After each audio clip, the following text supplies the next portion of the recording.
Non sono d'accordo sui problemi sui quali discutono perché secondo me dovrebbe essere stata impostata in tutto un altro modo, cioè come aiutare la famiglia perché sia famiglia, perché una madre possa avere il bambino custodito. E una famiglia deve essere caratterizzata dall'amore, quindi se c'è amore indipendentemente dal sesso dei genitori, non vedo perché bisogna precludere la possibilità di formare un nucleo.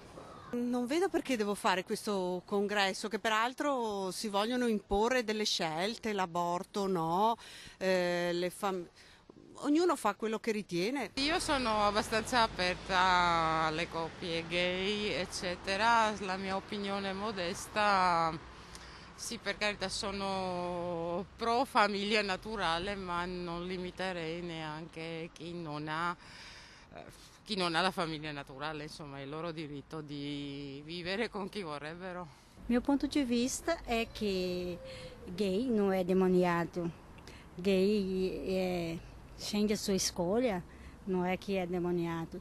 E aborto, vedo così, non sono a favore di abortare una crianza.